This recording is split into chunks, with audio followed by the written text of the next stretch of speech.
It goes like this. And before you begin, I'm apologize for being late. I went to the wrong building. Could you identify yourself, please, and then go ahead and answer his question, please? Stop. Yeah, I'm Joe Beasley, and I serve as the Southern Regional Director for the Rainbow Push Coalition. I'm Representative Tyrone Brooks, President of the Georgia Association of Black Elected Officials. My name is Cassandra Green. I'm Director of the Moores Ford Bridge Lynching. And I'm Robert Cox, supporter. Here's what really happened according to historians and those who live in Walton County, particularly Robert Howard. We get the story from them that around July 11th, there was an altercation between Roger Malcom and Barney Hester. Roger's an African-American man. Roger went to confront Barney Hester down in a little community called Hestertown, where all of the Hesters live. And he confronted this white man because he had been told that the white man said something inappropriate to his wife, Dorothy. He went to the white man's house, called him out. There was a fight in the front yard. He stabbed Barney Hester. And rather than the white folks in that community and the Klan killing Roger Malcom on the spot, they called the police and he was taken to jail, in the Walton County Jail, downtown Monroe. He was held in jail for 11 days. And on July 25th, a former Klansman, probably still a Klansman, the records say former, moonshiner, Lord Harrison, a 7-foot-tall big white man, went to the jail and said he was going to bond him out for $600. While he was bonding him out, his wife Dorothy came up to visit. And he left the jail with Roger and Dorothy. And as they were leaving the jail, they picked up George and Mabel Dorsey. These folks are all related, marriages and otherwise. And he picked them up. He said, "Come on, we'll take y'all back down to the farm also." So instead of driving from downtown Monroe straight to the farm, Lord Harrison drove the long route around to the Moores Ford Bridge. And he delivered the Malcoms and the Dorseys to the Klan that were waiting in the bushes. It was all planned. And so when they got to the bridge, the car stopped, the Klan surrounded it. They pulled the women out of the car, they beat them, broke the arms. One of the women recognized some of the Klansmen and called their name out, and they said, "Oh, we got to kill them too." They beat him, they shot him, and then they hung him up. Mr. Dan Young, who called Dr. King in on this case, described it to us when he went to get the bodies from the first funeral home that they picked the bodies up. They sent a white funeral home to get them first, and he went. Mr. Young said he went on down to the bridge after he picked the bodies up, and it was just bloody and gory. And he said he could see they had cut the baby out of Dorothy Malcom. He said she was at least 7 months pregnant. So the history of it is that this all started because of an altercation between Roger Malcom and Barney Hester. And the prominent citizens of Walton County, the rich white folks in Walton County, were in the mob.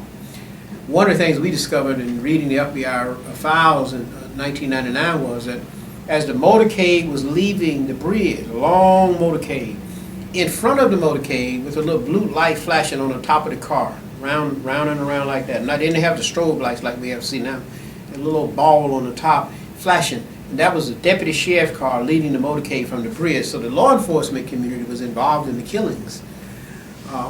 We had a chance to interview an 85-year-old black man named Mr. Roy Jackson in 1999. Bobby Howard called me and he said, "Mr. Jackson want to talk, but he won't talk unless you come down and sit in the room."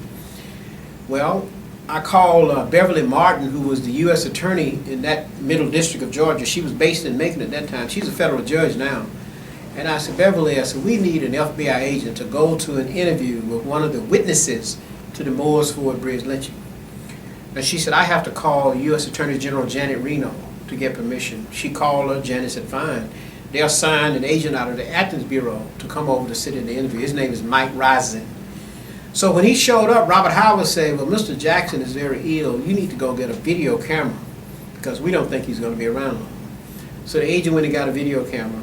When we got up to the home, Laura Wexler, who was a grad student at UGA who wrote the book Fire Canebrake, was riding with me that day. So we get up to the home, and they walked me into Mr. Jackson's bedroom. He was lying in bed, and Robert Howard said, "Mr. Jackson, here's Tyrone Brooks. He's here. You wanted him to come, and I want you to know he's here." And Mr. Jackson sat up in the bed. He shook my hand, and I told him, I said, "We want the FBI agent right here, Mr. Rising, to interview you. Be comfortable with him. Tell him everything you can tell him." And Mr. Rising set up the camera and said, "You don't mind me recording this, do you?" He said, "No, go right on." He turned the camera on and he sat there. He had his own question. He had a long list of questions. And he interviewed him for an hour. That interview is a part of the evidence now. Mr. Jackson died 2 months later. Thank God Robert Howard suggested we get him on tape because he died 2 months later. But we just have so much evidence. There's been so much collected that we think the law enforcement agencies are well armed with enough to go out and pick up these suspects who are still living, bring them before a federal grand jury, and let the law and the procedure of the law take its own course. The district attorney in that circuit should urge the law enforcement agencies to bring her some evidence so she can move forward. Federal grand jury would be in Macon, that's the middle district, and we think that the U.S. attorney ought to push for some information so that he can go before a federal grand jury. And we'll let the chips fall where they have to fall. But at least there ought to be some arrests of those who are still living to bring closure to this horrible massacre. No, I just think that we're so fortunate to have Tyrone, who is a national treasure for the state. He's a walking archive of information. And Dr. King, since we had his assassination day, had suggested that the arc of the universe is broad, but it's bent toward justice. Amen. And so we're going to persevere Yes, sir. until justice comes. Amen. Thank you. You have any questions, young man?